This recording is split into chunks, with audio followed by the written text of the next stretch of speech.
thewellnesscouch.com, streaming wellness into your lives.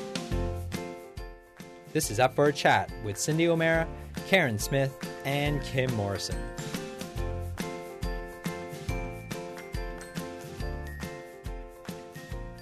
Here we are, up for a chat about the hottest topics that are important to you, inspiring you to awaken the change within. I'm Karen Smith. I'm Kim Morrison. And I'm Cindy O'Mara. And we'd like to welcome a couple of guests. Yes, that's Emmett. Our youngest. Our youngest. Our youngest yet. Our youngest yet. How old is Emmett? Just one. Just one. Oh. Guys, we want to welcome to the podcast today two very, very special people, to each of us in their own individual ways. We've got Julius and Sharny and their gorgeous little munchkin, Emmett, who's one of Almost five little chitlins that exist in their family. So today on our podcast, we're covering everything from success, working together, relationshiping, 5 kids and possibly more. We were talking about 8 just before, weren't we? We were talking the football team, and we're talking all things about how to make it all work, because honestly, you know, everybody that I talk to and my perception of you two is that you're the perfect couple. You know, you live in the most extraordinary home, working together 24 hours a day, building a spectacular business and running a truly connected, what seems to be a truly connected and beautiful family that the two of you are completely involved with, hands-on. It's the most beautiful thing to watch. I saw them on the weekend running, and you should have seen Sharny with this huge mother of a pram with 3 kids in there, and yeah, so we've got a baby in the room. Oh dear. Oh, it's okay. It frightened him, I think. It did. He dropped a little bottle. Actually, I think it's you that's frightening him, actually. Do you think I was talking too much? Yeah, no, I don't. No, not at all. So, you know, we thought that we'd bring you guys on to the podcast along with Emmett. I love his little cameos in the background. Yeah, they're good. Makes it real. It does, keeping it real. Yeah. He might want some watermelon. He might want some watermelon. Okay. I'll get it. That's what See? Don't you love that? Yeah, teamwork. Teamwork. Yeah. He needs watermelon, I'll get it. Wish I had a husband like that. She tells me what to do and I just do it. Oh, I like that. She says jump and he does. So welcome to the show, you guys. Thanks so much for coming. We have mentioned you Thank both you. before in A number of podcasts. Whenever we've talked about relationships or life or success or people like that, we do tend to mention you two as a couple regularly. So we thought, Sharny and Julius, it was time to have you on together and actually ask you both this. First and foremost, how long have you been married? Gosh, 6 years. We just celebrated 7 years. Oh, you're so much better at this than me. Yeah, we just had our wedding 23rd anniversary. of December. Oh. 2 days before Christmas. So our families could come to the wedding. 7 years and they got 5, 4 and 1 on the way. I'm losing track. June. 5 in June, yeah. 5 in June. I'm totally losing track I'm with losing how track fast too. you do it.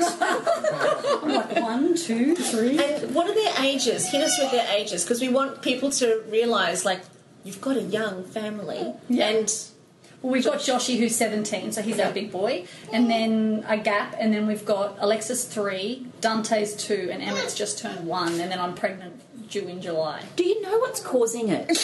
Yes, my husband now has him. Yeah, I agree. Resist him. I would be having babies like that if his shoes were under my boot too. you are so... Have a go at your face. You are such a tart. And can I just say they Hey, look, both can I just look say, hot. Can I say take a number? Take a number. Take a number. Oh, you're in line. Get in line. Oh. I just want you both to know that I'm going to get Danny and Matt to listen to this. Oh, no, please don't do that. That won't be necessary. That's why I'm keeping my mouth zipped. Do you know what's funny? Do you know what's so funny? I can look but not say They'd anything. both probably say, actually, you know what, Julius? You can have that. We've got signs saying free to a good home. Anyway, All right. you've been married 7 years. Can you tell us if there was one way or one sentence or one paragraph to sum up, how do you make your marriage, your life, your business, everything so successful? Because from the outside looking in, it looks a picture, unbelievable picture that most of us would look at and envy. Is it as perfect as what it looks? I've got one word: honesty. We're so honest with each other, and whether I want to hear something or Julius wants to hear something, we say it anyway, and we promised each other that from the beginning. We also promised each other, and we talked about what we wanted in our marriage before we got married. So Julius wasn't comfortable, and I wasn't comfortable with either of us getting very fat. And that some people are like, oh my God, that's so superficial. But physical attraction is everything. And a beer gut for me wasn't okay, and a big bum for Julius wasn't okay either. So we brought that up before we got married rather than down the track. You had a prenup. It's like a kind of prenup, kind of. Yeah, kind of. Except we've been on the news about it. But you know what? That is not just physical. Because when somebody gets a beer belly or someone gets a big butt, it also affects them mentally in many ways. So, you know, I don't think it's superficial at all. It might, you know, on first hearing it, people might go, oh, but really, it is when you're physically healthy, you're mentally and emotionally doing far better. So and your happiness, like when you don't feel good about yourself, it affects your happiness. Oh gosh, yeah. And then which affects in turn your partner. And I think you guys are actually speaking to something that a lot of people think anyway. You know, a lot of people think. I actually said, I don't know if I'm going to get slammed for this. I really don't know. Matt and I were sitting on the lounge the other day, and we were watching some statistics about some super huge people. About the obesity rates worldwide and the you know the epidemic that we're struck with. And I actually said to Matt, I said, would you still find me sexually attractive if I was that size?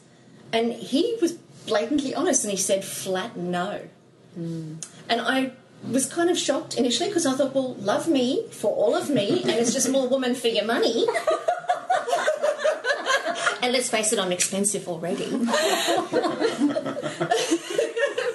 Especially after Christmas? Oh, totes. It's my birthday. Yeah, but it was really interesting to actually have such an upfront conversation, because then I had the opportunity to think about that with him. I mean, I would still love him because I love him, and I'm sure he would love me because he loves me, but still from an attraction point of view, you've got to be honest with each other about that. And if it doesn't matter, then it doesn't matter, and be honest about that. If it does matter, it does matter, and be honest about that.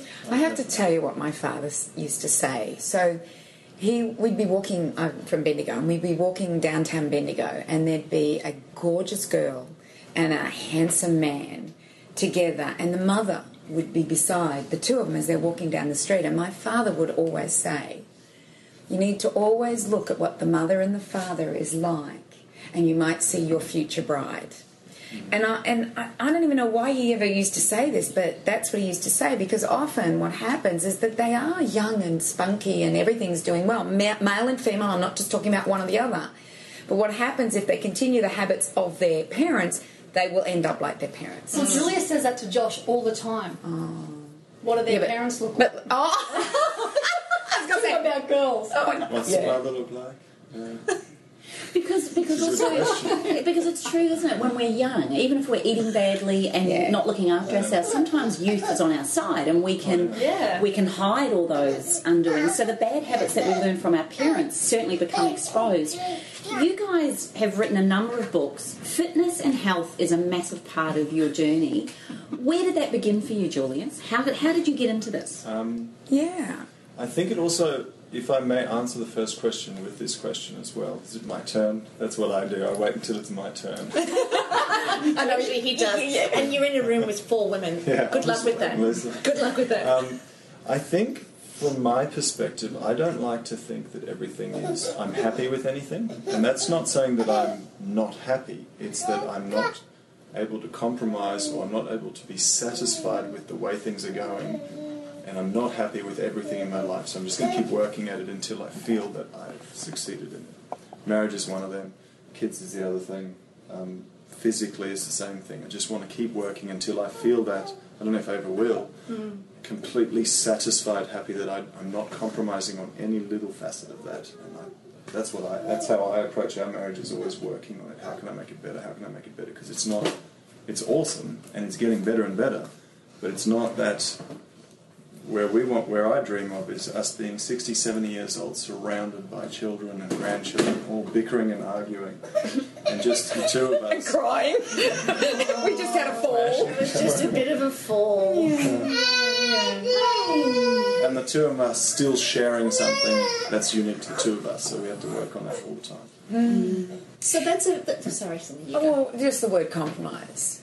You know, before we even started this conversation, I said to Julius, I said, you don't compromise on anything, do you? And he went, what's that word? I've never heard that word. What is that word? And we're all like looking at him going, well, you know, compromise, you know what it means. It's a man who knows everything. You're a man who knows everything in your vocabulary. Even your wife said to you, but you're like a dictionary and you don't know what that word is. And, you know, that's it. You don't compromise, do you? I don't have many friends because of it, but...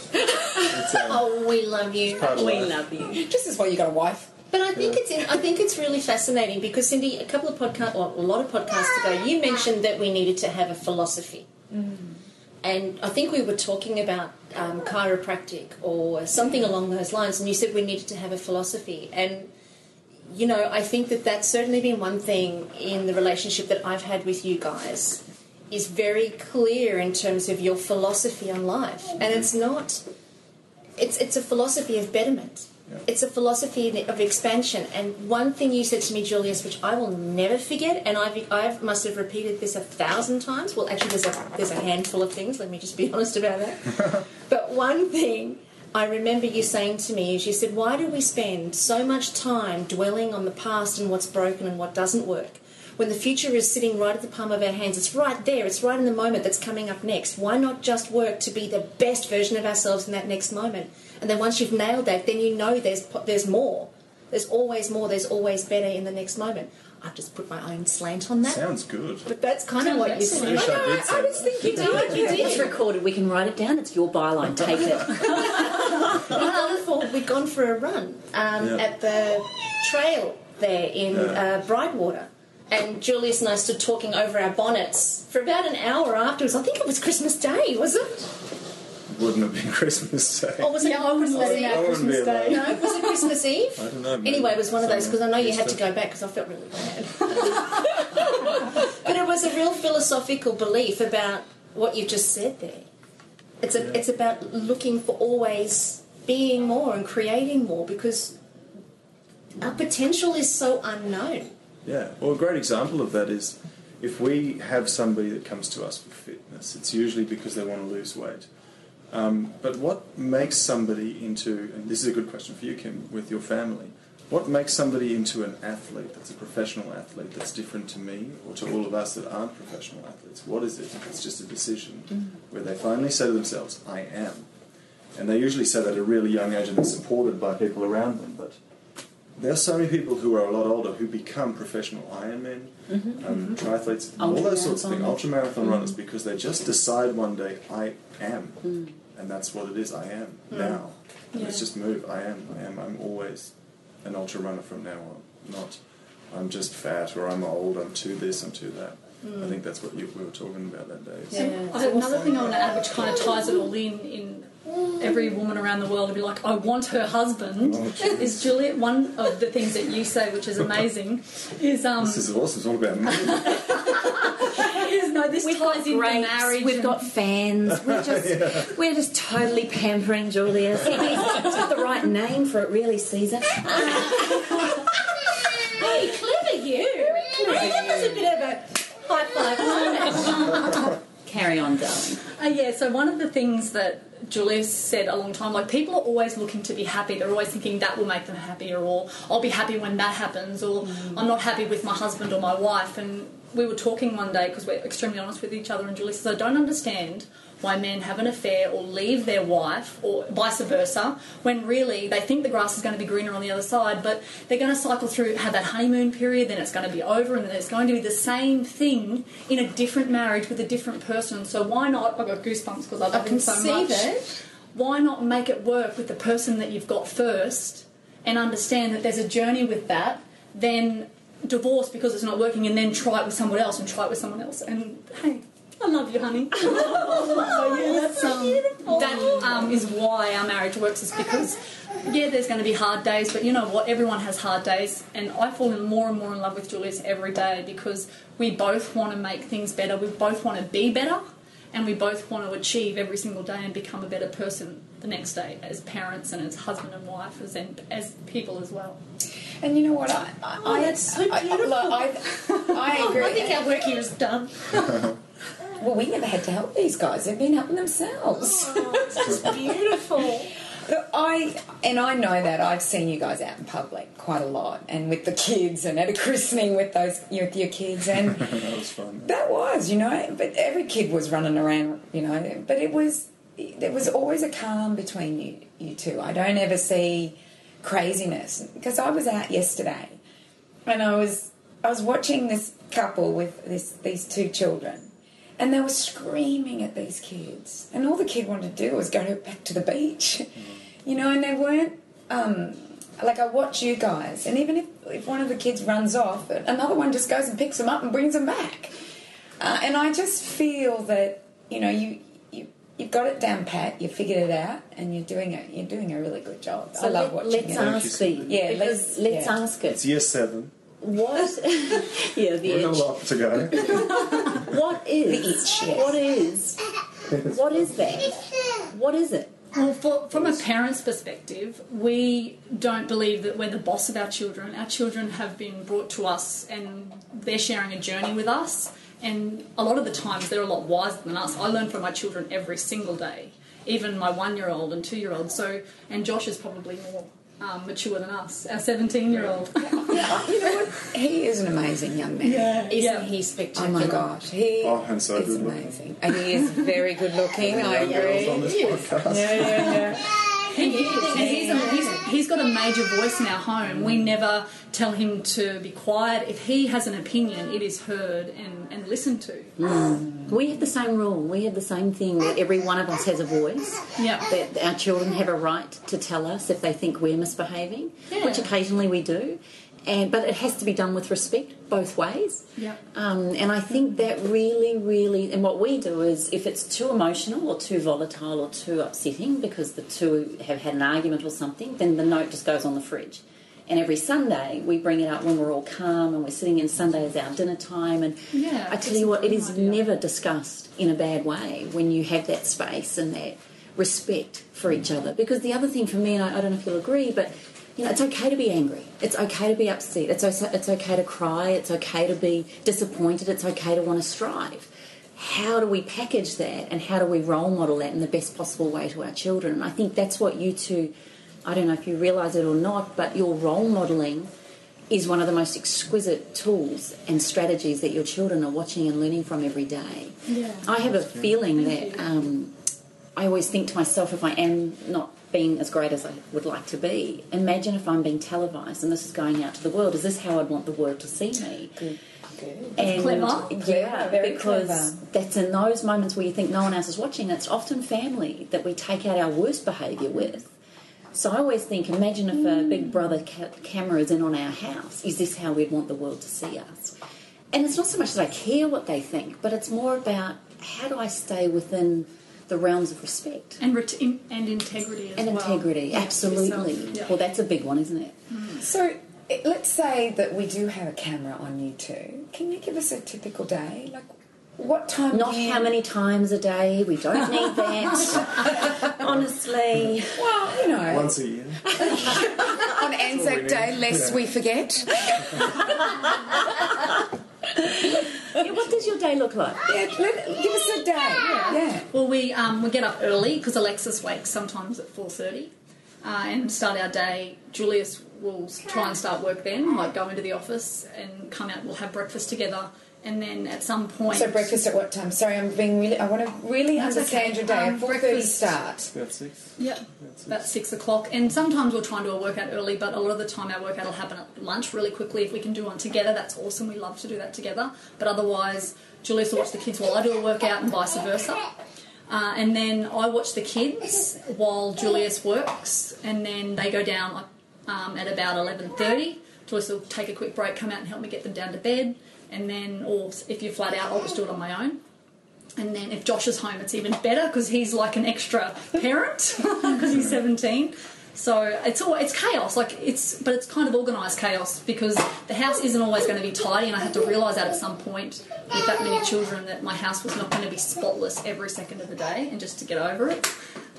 So then once they're asleep, I work and then Julius will get them up at 2. He spends time with them. Then I work if I need to till about 4, and then we have family time. Then there's dinner, bath, and bed, which we're both always involved in. We like to keep that as calm as possible. So for one person to achieve bath and bedtime on its own is pretty full on. So we make sure we're both around for that, and then we work at night, or read at night, or work out at night.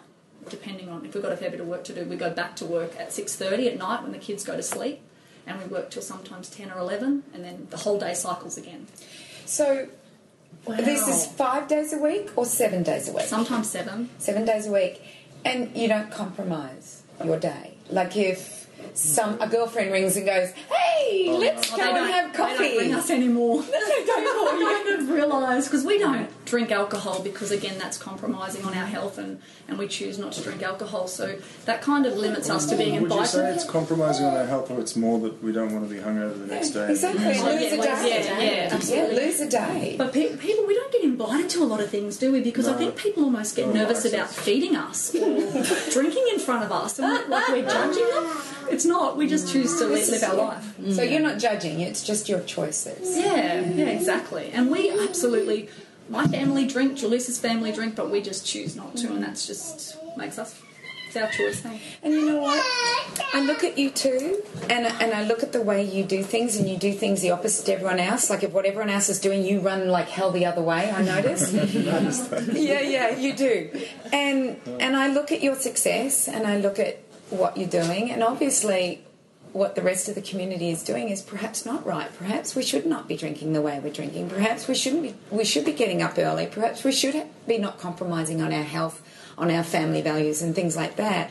Perhaps it is okay for men to be involved in the home as much as someone like Julius, and perhaps it's okay. It's mandatory. You're a big believer. But you're a new generation. But why would you not? But you look at the old generation, and there's a lot of men still in that generation, Julius. Yeah, I'm sure all those men, 33, I'm sure all of those men would have loved to have been more involved with their kids when they get older.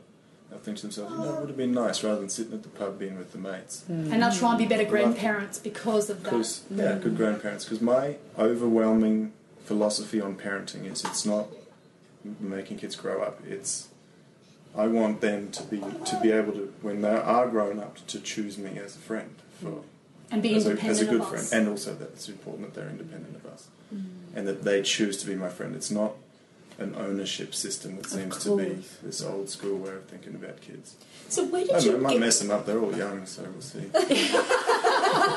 Hold that thought. Where did you get that from? I mean, has that philosophy or concept of parenting, have you inherited that from your own family, or how has that come to be a part of the way that you exist as a father?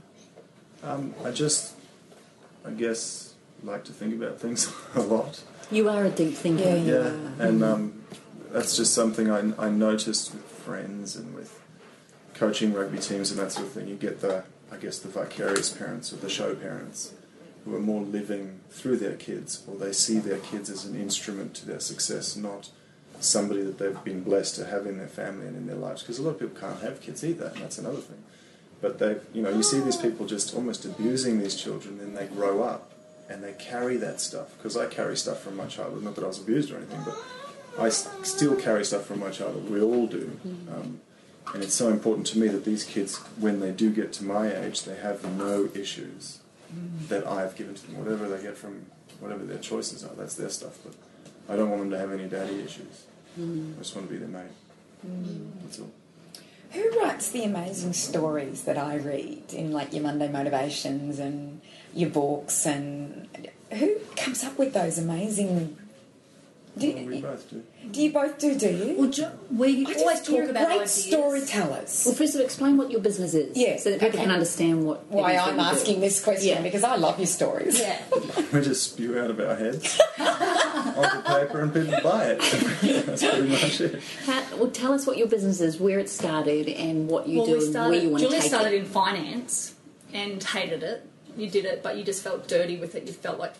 will you explain that? Why did you... Yeah, well, I was in financial planning in the time where it was a boom. sort of economy. And I wasn't doing financial planning, I was doing the plans for the financial planners and doing all the, I guess, the groundwork behind. And one day one of the guys rang me at about 8 o'clock at night and asked me to explain to their client what the modelling was going to do for them eventually. And we were charging, I think, $300 a plan, $600, something like that, and he was getting a $30,000 commission. And I said, this is just, these people, this is a family with kids, because I get to see got to see all the names and kids' names, cars and everything. This is a family with kids that is now going to be they're putting all of their trust into a good salesman who has no idea what he's selling.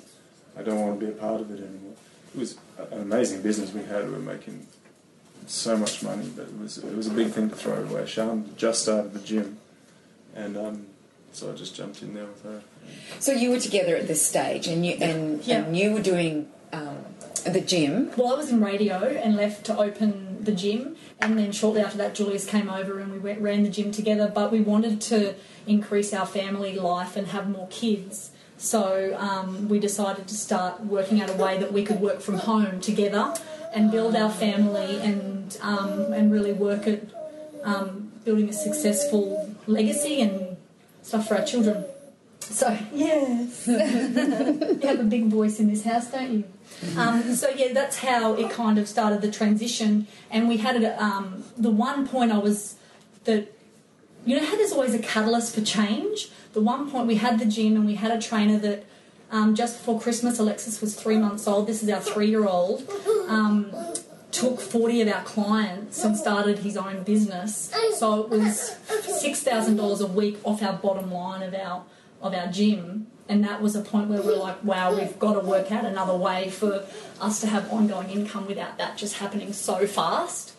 And that's how our first book came about, and then our second, and we've got it down pat to writing a book in 2 weeks from start to finish. So, yeah. Can I just go back to the personal trainer that took those people away from you? Yeah. Now, I know a lot of people that would probably go, they ruined my business, they've ruined my life, and then there's a downward spiral for the rest of their lives. How did you... Or they hold on to that grudge for the rest of their life. Yeah, they hold on to that grudge. How did you... You obviously, by what you just said, you thought of it very differently. You went, well, we don't want that to happen again. This is what we need to do. So rather than seeing it as a doomsday prophecy, you actually saw it as, right, we're doing something different. Yeah. And how did you think that way? Like, not many people think that way. We were more worried about the people that he'd taken because he could only have so much energy to give to them. And we have the capacity to influence far more people, and we don't want our influence to be diluted by someone like that. So it was a good thing for us to realise then that what we were trying to help people with was being seen as a means for somebody to profit. And he wasn't just profiting off us, that's irrelevant. He was profiting off these clients. And eventually he shut down after about a month or so. And so those clients then and they were all had embarrassed because they didn't want to come back, that sort of thing. But so we thought, why not, and personal training is one of those things where you can charge a lot of money for very little time. And we both think that there are far more efficient ways and far cheaper ways of getting fit and getting healthy than seeing personal training. We don't even do it anymore ourselves. Yeah. And really also, those clients were never ours. We don't own them. They have a right to follow the trainer that they love. So for us, it just was a real thought process around, well, hang on a second, how can we share what we have with people so they have it forever? They can buy a book and have it forever, or they can have an online program and have it forever, rather than having to pay every single week and one day they may leave. And Julius is very logical and I'm very emotional. So I used to get really emotionally cut up if someone would leave. It was like I was losing a child, and you never really did. So because he's just very emotional. So we kind of work well together because I'm emotional and he's logical. Yeah, he kind of makes me think logically when I need to, and I'm like, hey, come on, be a bit easier on that person. But I think also on that note, when you're doing personal training, you used to do personal training, you're giving so much energy to people. One day, and it'll be the same with coaching, one day you feel like you just nailed it, and that person is left feeling inspired, and you can see the glow around them when they walk out, and you're like, I nailed that, I absolutely nailed that. The next day, not as much. It's almost like the timing's not right. if you write a book and you write it right, or just a chapter in a book, you write it right, that feeling goes on forever, eternity. And that's what we enjoy about writing books, is that we just have to write it once. And we still get emails now from And what you we guys feel the like same is an with your books. old book. Yeah, you guys be the same with them. What you feel like is such an old book is getting, people, it's new to everybody who just reads it, and it's like, wow, I loved it. It's profound, and you know when you've written it well, you know that that's going to be the response, and that's what we like. And people getting an email, and you guys will get the same emails from people saying, thank you so much, I've read this book for the 10th time or the 11th time, and it just got me back on track, so thank you. And it's amazing. It's such a special thing to hear that. I downloaded your Philosophy 1 onto my phone because I was going to the Himalayas, and I read it between Singapore and getting to Kathmandu, and it was... it got me She so... ended up climbing Mount Everest. I did. And it's so true. No, Annapurna. Actually, Annapurna. No, seriously, I climbed Annapurna. And then paraglided down. Yes, exactly. Howie wanted to chop her out, but I wanted to hike out. So. But it is. You have inspirational stories. But it was so funny. I remember finishing it and going... what do I do now? And that's what I was like. And now you brought out Philosophy 2. Have you read it yet? No, I haven't. I'm so sorry. I love it. No. I haven't read number 2 yet. Sorry. I read it. All right. Well, you tell us what happens. Does they tell us what we do next? Yeah, there's more story. What I love, the way you guys write, is quick. It's to the point, and it's easy to read, and you can read a chapter or you can dip into it, and you don't have to read it cover to cover to get the gist of the story. But I did read it, and I'm someone who takes a long time to read books because I take in every word, and then I highlight, and then I like to take notes. But I read this over 2 nights, which is pretty amazing for me because I'm tired whenever I get into bed because it's been such a full day. But what I really loved what I've loved about all of your books, and you said it at the beginning, Sharny, is the honesty. And I think your honesty and your integrity that comes through is what has me believe I'm just like you. Or you're just like me, which means I can do it. I can do it just like you. I can live and you with can. truth. Yes. That's absolutely But right. what makes the difference? Oh, I've got an answer. Can I ask? Good, please. Very important. What makes the difference between what makes you guys do it and another person sit and procrastinate? Okay, that wasn't the question I was going to answer. No, you answered. Answer them all. Got you. Give him two. Give him space for two. The first one was when we do write. What we absolutely love to do is believe that we have no right to tell you what to do. We have no right because you guys all of our readers have their own experience of their lives. But if I can put 3 pieces of a puzzle in front of you, and you put the puzzle together yourself, you believe it's so much more that it's yours than if it was my idea telling you what to do. That's probably the secret to the success of our writing, is because you feel like you've discovered something. That's how we put it in front of you. Absolutely. That's how it feels reading. That's how it feels. When I read your stories, I go, I have this like... We did it, Sean. Yeah, you do. Whenever I read yours, I love your stories. Yeah. But there's no right way for everything. So there's no right eating plan, as you would know. Like everyone has to work out what works for them with everything, with sport, with how to parent. There's no right if or you wrong. discover it for yourself, it's yours, and you will hold on to that thing for life. Yeah. And that's what's cool for us, is we don't want to tell people, because there's so many people telling. And that's what we're wanting as parents to bestow on our children, isn't it? It's that ability to actually feel it and know it for themselves based on the knowledge and information they get. So our job is actually to give them the opportunity to see all things, to then create their own opinions, values and stories. Do you know, it's really interesting this morning. Hang on a second. Julius had another question to answer. I just wanted to add to what Julius said. Oh, okay. All right. Go for it. No. I'll save it. No, but then we might be off track. I feel like I'm in trouble.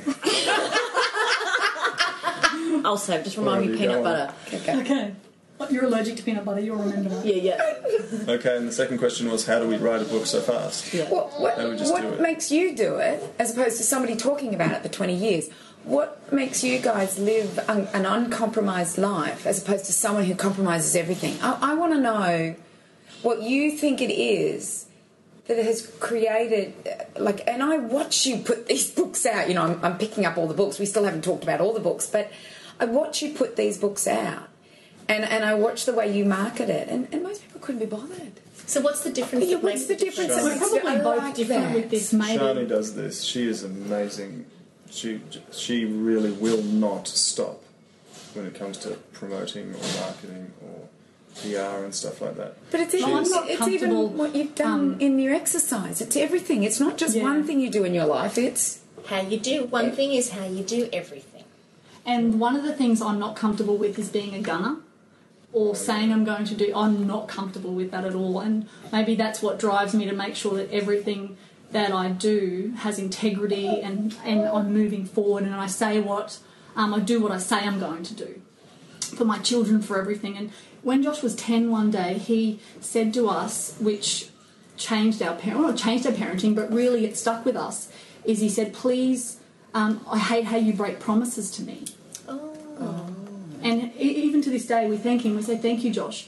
Because you said that and were honest with us, we now have never, ever broken a promise again with you or with the other children. So thank you for having the courage to just tell us what was on your mind. But and think, from his point of view, how many of us are blessed to have a parent that would take that in the way that it was Absolutely. intended. Now that is quite remarkable in itself, because for a lot of people they think I'm the mother, I'm the father, do as I say, not as I do, or they don't want to be told, particularly from children, particularly if they've done something wrong. I think that's massive, that you've given them the ability to have the strength and courage to do that, the openness, And that's personal development, wanting to be better every day, because we do treat our children as equal when we seriously are no better than they are, and we just want them to feel like we're a family, we're all equal. And on the other note, with why I sort of push forward to do things, you know, when you have something and you get an idea and you've got a gut feel about it, we just go with our gut. So really, if we had the Fit Mum program, I woke up and I said to Julius, it's got to be done, we've got to start filming. And he's like, oh, we've got so many other things to do, where are we going to fit it in? I said, I'm just going to make it happen, and we had it done. How long did it take? A week? But it meant so much to me to have it done, so that we squeezed it in. So How many of you inspired in the Fit Mum program now? Thousands? Well, you do the technical side, so how many? Close to 10,000. Wow. Yeah. Isn't that amazing? Yeah. Wow. Yeah. So Well, you went. How did you? First of all, okay, so fat was a big thing for you. How did you get to the point where you were 30 plus kilos overweight? and your husband was about to leave you. Was that what happened? we've got a clause in there. I got New wife. We've got a clause in our prenup that you can gain weight while you're pregnant. Oh, thank goodness. I was still in that 12-month window. Because then I kept falling pregnant again, so I'm like, still pregnant? No. Look at this big butt. How many kilos did you lose? I lost 24 in 8 weeks, and it was just, again, enough's enough. I felt horrible as a mum. I was getting upset. I was getting angry, and Josh didn't want to spend time with me. And I was like, wow, I'm not a nice person. Right now, I need to work myself out because I didn't feel good about myself. That's why. And it's not no one else. It's no one else's problem but mine to fix. And so I just started. And Josh and Julius would sit on the couch and enjoy some homemade ice cream or whatever they wanted, and I'd just go to bed because I didn't want to watch them eat it. So I'd be in bed at 7 o'clock at night. And one thing that kept me going. Peaceful. Hey, that came out loud and on recording. So I'm just saying. I wasn't happy, and you basically said to me as well, you need to find your happiness. So at that point, one day... You need to find your happiness because I'm not going to give it to you. I love it. And then one day, Julius was driving Josh back to boarding school, and you got home from dropping him off, and you said, you know what Josh said to me in the car today? He said, wow, what if Mum's done it? Or what was the thing that he said? And that was my Mum's fault. shredded and we're still fat. It's never meant to be this way. He was proud of me for what I had achieved. So in that moment, he was 16 or whatever at the time, for my 16-year-old to be proud of me for what I've achieved, it then catapulted me into my final 10 kilos or whatever I had to lose. And then I got in a bikini, and there's no better feeling than that. So And those are tiny way little better than food. bikinis. See, they were tiny little bikinis, Those are weren't tiny they? little bikinis. And I've never done that, not even when I was 15 or 16 had I ever achieved being in a bikini confidently, walking around the beach in a bikini. So that feeling is way better than food, let me tell you. These beautiful listeners listened to me last year at the end of the year do my 8-week program. Who else listened? Our listeners, you two. What are we not here? Exactly. Every time they'd come in, they'd see me and I'd be saying, "Can you see my abs? Can you see my abs?" But you're right, there's something, Sharny, about, you just said something then about having your children or your husband, people really close to you, proud of you. You know, when we did the bikini shoot for me, my daughter stuck her picture, a picture of me in the bikini on her Instagram page and went, "Check it out, my mum's a MILF." And she doesn't post stuff, and she's also like Julius, will not pay out compliments if it's not necessary. You've got to earn the right. She's very honest, she's very upfront. So for her to write that, I just went, well, if that 8 weeks and it actually didn't mean anything to me until, as much as it meant to me, until I saw those words and my husband just going, because Julius said to me, Sharny said, the most amazing thing is when your husband just finds you irresistible all the time. And I think to have Julius and my husband both telling me I had a great butt is just actually quite... And you do have a good butt, by the way. She does. And it changed. Her butt changed. Yeah. Because I was at the photo shoot and yes, you didn't mind showing anything off, actually. No. You did really well. And still don't. Correct, because this morning, just before when we walked into the room to do the podcast, there was the a dress gush of flew up, wind. and I saw her freckle. And you were proud, weren't you? Like, that's one good freckle. Oh, wow. Okay, that's what I said. You're such a tart. But there's something inspirational about having a protocol, a program. If you don't know what to do, like this is what I find interesting about all of us in a way, is that we're just learning ourselves, and then when we find something that's magical, I think the gift in learning is helping to serve others with that knowledge. Yeah. And that's something you guys do incredibly well. And it's also, you know what's beautiful, and Cindy said this at a recent podcast about Julius, is that even though you change nappies and you're bathing kids and you're out there doing it hands-on, and even though you're running And he a business... spray tans me. And That's not bad, though. He spray tans you. Every Friday night he, you know, like the girls do. He's like, if a girl can do this, I can do it. It's so cute. So you're standing there, I know, but- stark knackers, and he's tanning you. You know, in the tent, like we've got the proper tent, like yeah. we go in to get a spray tan. Julius does it for me because it's easier for us to do it at home. She's like, let's get the kit, I'll do it for you. Do you wax her too? No. bending forward, lifting. Okay. You're also trying. Sorry. Where was I going with that? You were bending forward. Oh, and yes. When you were doing the program, it's good to have a protocol. I think you were talking about sharing it with other people when you've learned stuff. Changing nappies. Changing it. Yes, you said that, Sharny, that the most beautiful thing is that...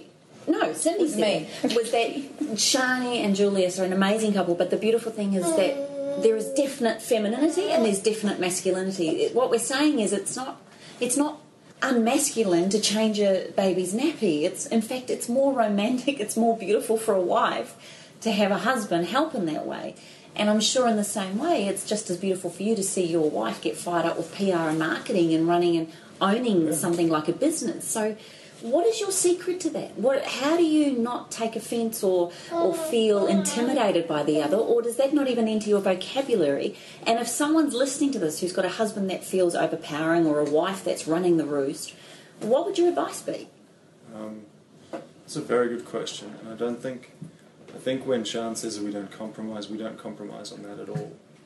If we're very vocal about something that we don't want to do. But why? I still, once again, don't understand why you would not want to be involved with the children. Why is it a woman's job to change a nappy? I just don't get it. Why? Can you answer that? Why is it? Well, when we first met years ago, I know that you did believe at the time that a woman's place is in the kitchen and cleaning. I never said that. Honey, remember, you did. Here we go. You did. Okay. We were hoping for this. Well, let's just No, say... but not in that chauvinistic way, but you were just... still The traditional role. traditional role, and it wasn't, and you weren't as bad as some are. Sorry, No, I was going to say, and also being South African. I'm South African, so is Julius. Yeah. And in South Africa, it's very traditional that the wife is the cook and the cleaner and the mother and the nurturer and the house person. It's very, traditional that way. Yeah. Anyway. And I do remember it was in the Unity maid is. Mooloolaba. I maid- remember the the maid, moment yes, very the well. maid. And at that point, obviously I vocalised that it's, I really want a relationship that's 50-50. And moving forward from that moment and how our relationship has always grown and why I feel that I fall more and more in love with you every day is you're willing to change and you're willing to take, if I'm not happy with something and vice versa, we're willing to grow and change and be better every day. I think if you just go, you know what, today I was the best person I could be and tomorrow I'm going to work on being better as a parent, and your IMs and all that sort of stuff, and your gratitude comes into all of that.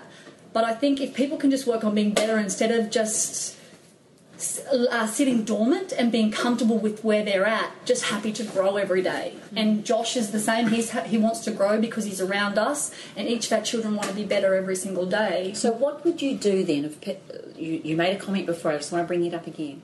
People come into your sphere of influence, they come into your realm of family, say Josh might have a girlfriend or there's new people that come into your life. What if they don't share the same philosophies and values? Do they spin themselves out or do you guys whip them out? Just asking. We don't have the people that aren't within alignment of what our beliefs or aren't congruent with what we want. We don't have them in our life. Well, you mentioned that before we started the podcast, didn't you? Like, you guys were saying that you're very quick to have people either in your life or out of your life. They're either aligned or they're misaligned. Yeah, and there's that no might point sound in- really harsh and arrogant, I guess. It's actually not. I think it's No. probably it's the most effective way of living, because you're not expending energy with a friendship or a relationship that doesn't serve toxic. either one of you. Yeah. Julius, you said something to me when I was doing the Bikini Fit Mum Challenge. And I said to Julius and Sharny that I'd put a post on Facebook because I was really excited about doing the program.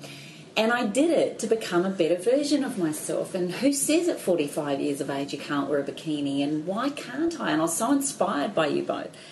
But by posting that comment on Facebook, I had a number of people give me negative feedback, like, who do you think you are? You're not creating a great role model. If you're not perfect, then how on earth is there any hope for us? Like, it was quite, like, I felt really bad. I remember coming to you guys and saying, I feel sick. I shouldn't have said anything. And Julius's words to me were, the more people that hate you, the more successful you're getting. In other words, the more people that don't... I took it in the way of the people that are, I guess, aren't aligning with me are probably meaning that the people that are aligned with me are even more special or even more... It makes room for them. It makes room for more. And it's not you, it's them and what they're dealing with in that moment. And if they say something negative to you, you've got to remember that it's not you, it's them and what they're going through in their life. And if that's Very important to remember that, isn't it? Yeah. Because then our own emotions I've got a come little involved. analogy for that. I just thought up. Ready for it? Yeah. This is an exclusive. I'm ready. Imagine we're all fish and we're swimming down this river. We're all swimming together and you decide, you're the fish near the front, and you decide that it's the wrong way to go and you want to turn around and you want to go a different way for your path. Swimming back the other way, you're going to bump into quite a lot of other fish along the way. As they go past you, they're going to be pissed off at you. But they're going to keep swimming, and eventually down the line they'll go, oh, she still hasn't followed us. She's over there. She's probably found that place she wants to be at, so I'm going to turn around as well. They're all going to go through the same journey. Just because you stayed in your integrity and didn't budge or argue back or feel the need to prove anything to them, you just keep going because you know that's the way you got to go. They're sorry, I'm in the way, sorry, bump, bump, bump. They're eventually going to down the line follow you or go wherever they want to go. I would never worry about someone not. But I think that's right. It gives Billions people of people in the permission. world. Gives What's people that? permission to There's do billions of people in the world. Yeah, so you're saying your advice is don't worry about people that don't like you. No. Yes, don't even give it energy. I'm trying to look up on But Facebook. if you're swimming with all the rest of the fish, then you will always have people like you, so you're not doing what you want to do. If you feel like you're following.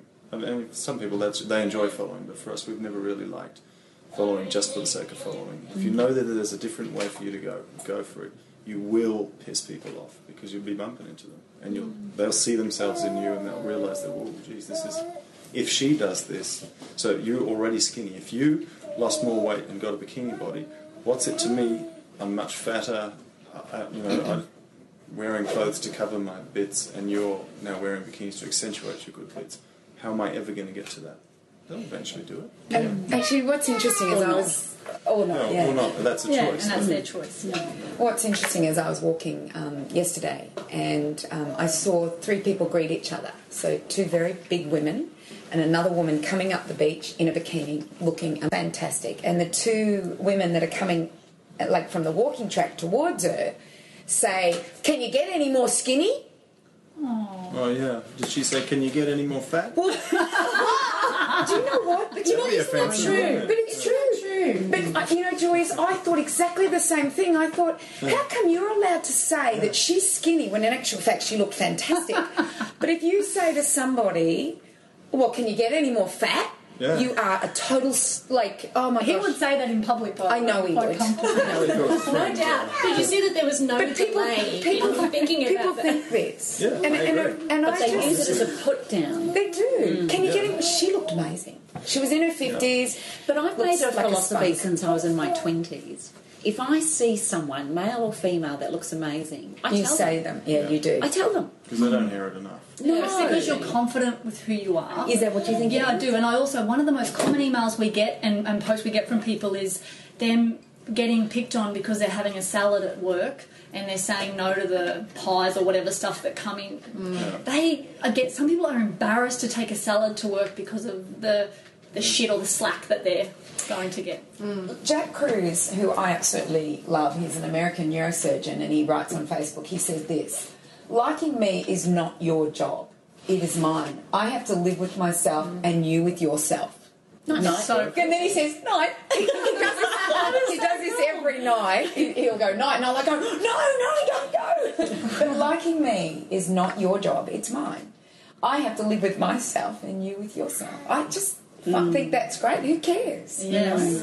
And another reason when we go out in public with our kids, when we go to a restaurant with 3 or 4, Josh is civilised at 17, thank goodness, but the 3 under 3, we get food all over the restaurant. And if we worried about what people thought, I used to sort of be like, and trying to clean up, and Julius is like, "Honey, it doesn't matter what anyone around us thinks. Let's just focus on our family and enjoy our meal together." And when we go in with that attitude to a restaurant or wherever, christening or wherever we are, it works out a lot happier and a better situation when we just don't care. Yeah. When we panic, it goes chaos. Like the kids must know. So, yeah. And you know what? You're never going to make everybody happy.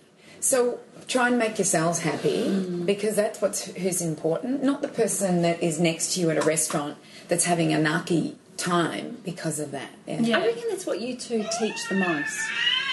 Be comfortable in your own skin, and if you're not, do something about it. Yeah, that's a good point. Don't sit here complaining to me or don't whinge to me. Do something about it. But more importantly, I love the honesty. I love the integrity that you both share. I always have these little Sharny and Julius moments in my head. No, seriously. when I'm thinking, and just like I have cats. Well, I have cats in my head quite often. And then when I go to eat something, I have Cindy there right on my shoulder. But I think I think we all need mentors, role models, people we look up to, aspire to, or at least enjoy being around. And I think that mirroring of behaviour is fantastic when you're actually someone around people you want to be or want to be like or want to enjoy their company of. So what would be your message to parents out there that are working their own business, or even if they're working for someone else, they're full on and busy? There's always an excuse why we don't look after ourselves, why we get fat. There's always a reason why we don't buy the right foods or look after our kids in the best way possible. Spend time with each other. Spend time with each other. There's always an excuse why we don't work on our relationship. What have you got a 3-step rule or a protocol or a philosophy apart from honesty? But how do you work that in? I mean, your date nights are going for a trek run. No, date night was Julius getting a pedicure. I saw that.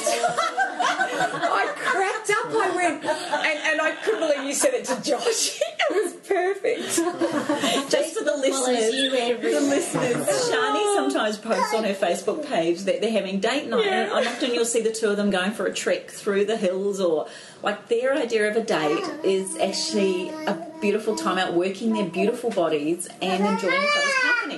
And the other day, the post was Julius sitting there in one of those big armchairs having a pedicure. And it was brilliant. It was brilliant. Can I see your toes?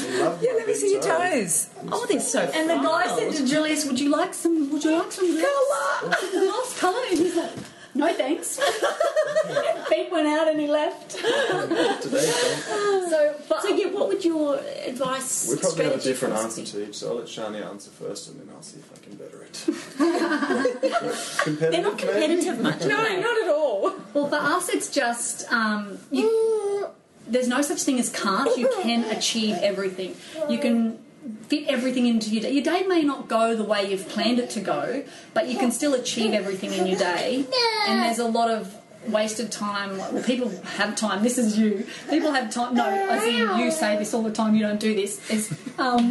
People waste time on Facebook and things like that, but then they say they don't have time to go for a run. It's like, well, just ditch the Facebook for the day and go for your run or your swim or whatever. So you can achieve everything. You can fit everything in. I have used that excuse, I will confess. She has. She has. Julius calls it But not dead to shitting. Julius. Calls it what? Facebooking or anything like that, dead shitting. Have you dead are you dead shitting? Meaning are you on Facebook doing nothing? Nice. Yeah. That's going to be in my head every time I go on Facebook now. And rightfully so. I think I'm going to have that tattooed on my forehead. I found myself procrastinating a lot on Facebook, and I've started running back. I started running again. I noticed that. And I'm just having I'm having such a fat time with it. Yeah, well done. And PHAT, fat. I got it. But I do find Facey kind of gets a bit distracting when you use it for business. But so anyway, So you can achieve everything. You can achieve everything. And just it may try not and go be according to yeah. plan. And just try and be a better version of yourself every day. For me, a better wife, a better mother, a better friend. Do you ever stuff up? Oh, yeah, every day, but it's my problem and I've just got to get over it and keep moving on. I'm not perfect. How do you get over it? I just, in that moment, like, for example, if I had the day planned out or something planned out and didn't go according to plan, it's like, well, it's okay, it doesn't matter. It's you've got kids or whatever the reason might be, and just move on. So I kind of self-coach myself through it. So I just kind of talk to myself for a moment and realise that whatever's gone on, it's no one else's problem but myself, and work out a solution. So there's try and be positive rather than... Do you ever feel a failure, Sharny? No, I don't. Because I think that every experience that we go through in our life is an opportunity to learn and grow from. So a mistake is not a mistake, it's a learned lesson, and then you're like, okay, how can... Yeah, do you agree with me? You do. Yeah. Yeah, so you can move forward. You can waste time and feel sorry for yourself and be a victim, but you don't need to be a victim in your own life, because each day you only have that day once. You never get, like, today's gone, it never comes back again. So for each day you need to be and live it like it's the only chance you're going to get to live this day. That's a good one, isn't it? And one of the things... Yeah, sorry. You go now. But can I just... Because I think that this is important, because you kind of said something, and I think it would have slipped right by our listeners. And I wrote it down, and two of the things you said that keeps you on track is I ams and gratitude. Can you just address that, and then we'll go to... Yeah, we both do I ams and gratitude. Like, Julius is obsessive over it. He does it regularly, and it's beautiful. You have changed yours a few Changed all the times. time, Yeah. So do you want to talk about that? Because you're very into I ams. And gratitude. Yeah. I am. I am Julius. Your I ams are beautiful, and they're not about you.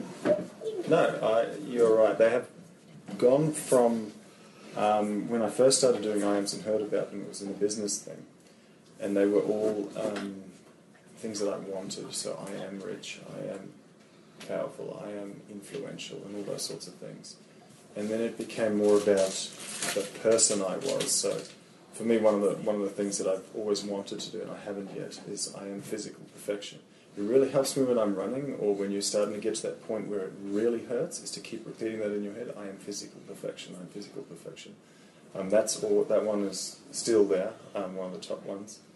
I am the instrument of joy for my family. And that's a big one for me. And I am grateful for all the chaos and perfection in my life. That's another one that messes with my head a bit when I say it, and it has so many different meanings depending on when I say it. But gratitude's a big thing, because if I'm not grateful for what I've gotten, and I've got so much to be grateful, I'm really blessed to have the life I have now at such a young age, then you don't notice all the things that you want. You never really notice achieving them, or that they actually just become, you can become the person you keep saying to yourself, I am. And then, so moving from that point to what's my secret for life, what I believe, is if you are listening to this now and you're thinking, how can I become perfect? The best place to start is on deathbed, flat broke. Because if you are morbidly obese and you're about to die, your heart is extremely powerful, because it's been carrying around 100, 200 kilo body for this long. You would not believe the power of a fat person's heart when they lose their weight and they're carrying around so much less. So if I was to if you feel like you're way too big and you can never get, you're never going to get fit or anything, just think when you do lose your weight, how phenomenal an athlete you're going to be. Your joints and everything are going to be incredible. I never thought of it that way. Same thing goes for if you're broke. If you're absolutely flat broke, then you know how to count every cent. You know how to live on $1 a day or $10 a week. You can do it. It's possible. But if you've always been handed stuff, and we love to do this, and we're going to keep doing it with the rest of the kids, with Josh, is to, if he asks for something, to tell him no. It's okay to say no for a lot of things like that, because he needs to get financial independence, which we never had. But then we learnt the hard way by just becoming flat broke and trying to look after kids with no cash. We learnt that, and it's the same with everything in life. Is no matter where you are, it's a great place to start, and what you've learnt to get there will power you through into being so much better of an athlete. Like, you imagine if Lance Armstrong was fat when he first started. Can you imagine the machine he would have actually become? That plays on my mind a lot. Do you think, am I going down the wrong track here? To get morbidly obese or overweight or to become broke and all of those things, that takes commitment. Yeah. So just reverse it. Yeah, absolutely. And Obsession. to have a eating disorder, you have to be organised. You have to be able to figure out where you're going to do whatever you're doing. You have to hide things from people. There are actually, you actually have to have strategies, and if you can put those strategies into the right things rather than having an eating disorder or anything like that, people just don't realise they actually do have all of what they need in order to be great people. That's a real aha, I think, and a really amazing way to, bring us towards the end of the podcast as well, because I think most of us don't actually feel like there are other alternatives. I work with a lot of people who feel very trapped and feel very stuck in one way or another, either with their bodies or in their relationships or in their businesses. They feel very stuck or life in general, because they're at the best of what they know. And I think that this last point here has been amazing, because it's actually shown them that they think they don't know, but they actually know more than what they think they know. And if they can be so good at being obese, or so good at being the victim unhealthy, in their life, or being so good as the victim, too right. They've got the strategies, they've got the skills. Now it's just a case of using them for something productive rather than destructive. And one will expand them and the other one will have them contract, but either way it's still the same skills. It's still the same attributes. I think that's really profound. I hope everybody's got that. I just got a bit of a... Oh, yeah, that was in the place. Wake up call? That's Kim slapping me. Kim, don't! Ow! Kim!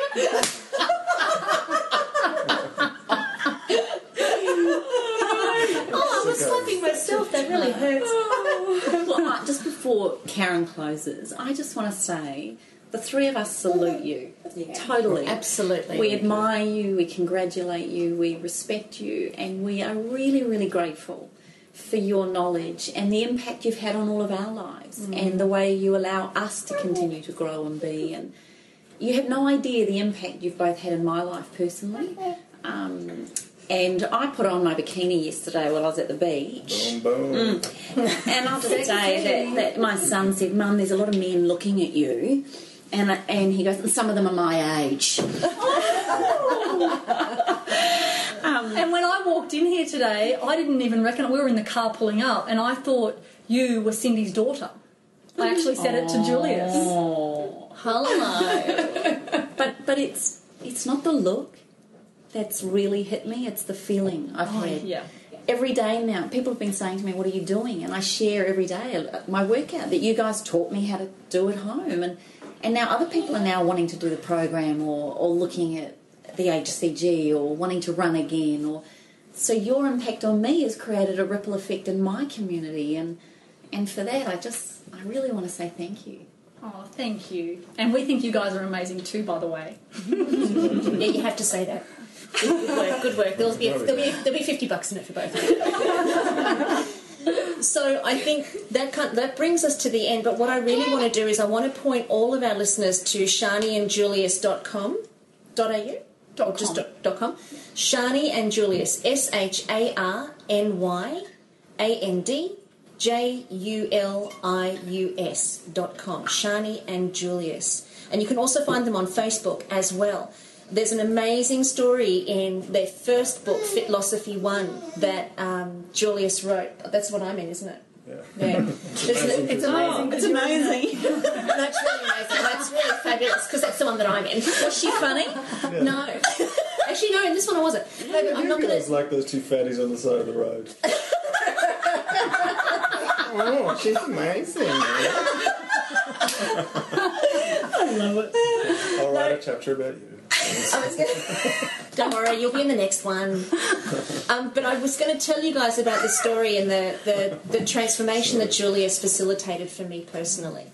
But we've run out of time. But if you're interested in it, in terms of, I love that. it was. You know, they're all going to want to hear it. Let's just go a little. Just tell the story because it is a good story. Or read it, buy the book. So I was just about to say, if you want to know, buy the book. Yeah. Oh no, so you can read it in your own voice. Oh, okay. Quick, find it. Quick, find it, Kimmy. Oh. It was really quite profound. I'd heard of Sharny and Julius 100 times, and then I went to a birthday party for one of our girlfriends, and Sharny was there. And Sharny and I got sitting next to each other and started chatting, and I thought, oh my goodness, this has got to be the nicest girl in the world. And we were chatting, and she said, come and have a session with us. And I went, okay. And of course, I get terribly intimidated with exercise and fit people.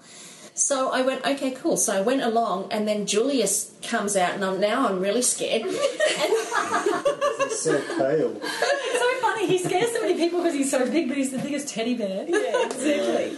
But it was amazing. I started training with them, and Julius took me on as a running coach because I said, I don't want to pump weights. I don't want to do any of that stuff. I just want to learn how to run properly.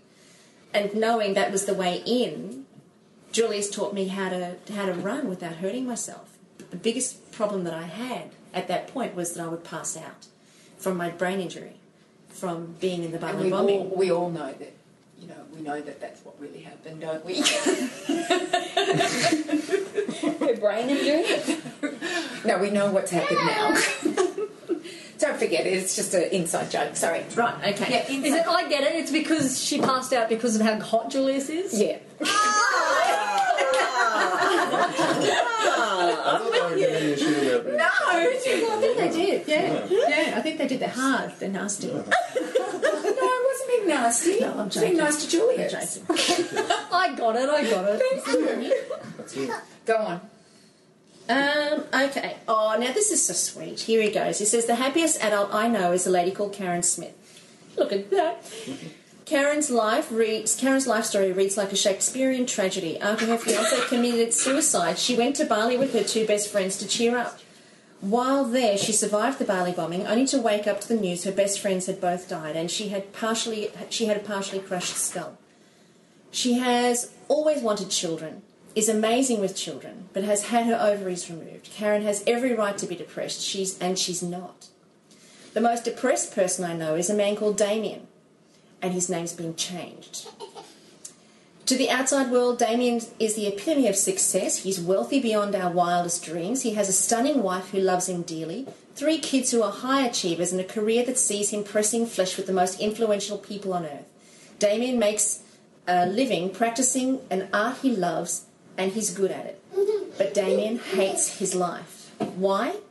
Damien approaches every single day with purpose. His life is lived on purpose. He is what all the self-help success books want you to become. He is the embodiment of a single-minded purpose. Karen is not. She is also very successful, but where she is different to Damien is that her tragedies have afforded her the completely different view of life. Karen has lived her nightmares. She has allowed them in. She has let them take her. Why does this make her happy while Damien remains sad? I'll tell you soon. But first, a story about Karen. When Karen first came to us for fitness coaching, she described how burpees, which is the jumping up and down and then jumping into a push-up, oh my goodness, made her pass out. It had something to do with the piece of building that had been lodged in her skull in Bali 10 years ago. She said that she shouldn't be alarmed, just forewarned. It happened a fair bit. A part of our initial assessment of athletes was we test dexterity, core stability and pelvic alignment through simple one-legged toe touch. I asked Karen to try it. When she came back up from her first, I noticed her eyes glazing over. I asked if she was okay and she said she needed to lie down for a bit. Just need to tell you guys, I saw Julian go a little paler. Julius got a little bit paler. I stopped the session instantly and proceeded with a stretch and massage. The stretch happened on the floor, but the massage on the bench. Karen was sitting in front of me as I worked my hands up and down her back, rubbing and prodding. Learning about the nuances of my new athlete's posterior chain. I was firing questions at her to test her alertness and concentration span. When I noticed she stopped answering, I carried on the massage in silence, thinking she was sick of my babbling when she said once again, I need to lie down. I really, really wanted to understand the process she went through with a faint, so that I could know her limits. I needed to know the signs so that I was able to pull back. I asked her what she felt immediately before she passes out. I feel so hot inside my body, then my eyes start to get pins and needles. Then I know the blackness is coming. This was the part that was absolutely transformational for me, guys. Julius said to me, have you ever tried to fight it? She had a very stern look on her face, so I quickly followed with, when you hear stories of people nearly dying, they can see death coming and just turn the other way. They fight it. Some with sleep. Same with sleep. Sometimes you can fall to sleep. Sometimes you can feel sleep coming and you can turn the other way and fight it. Have you ever tried to turn the other way when you start to feel the pins and needles? I then remembered that she had in fact nearly died, so asked her what that was like. Had she fought off death? Had she turned the other way when she saw the bright light coming? No, there was never even a thought of death. I never even let it register.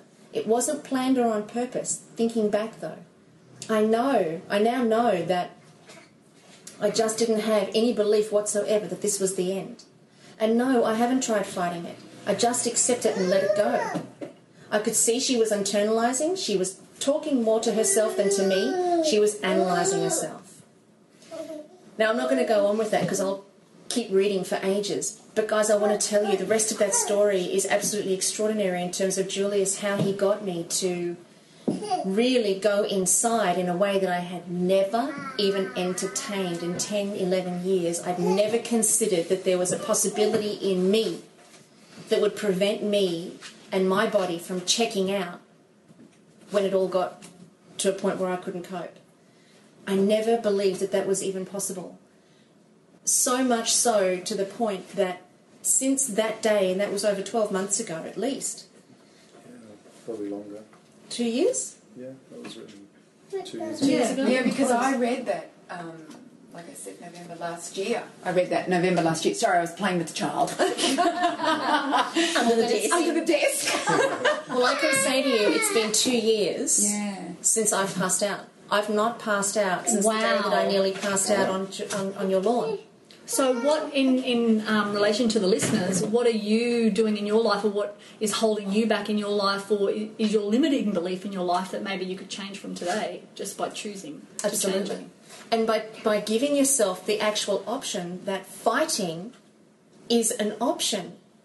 Because I think a lot of the times we succumb to what we believe is our lot in life. Yeah. And I believe that my brain injury was the reason why I passed out. And from a medical perspective, it's all there, the evidence is there.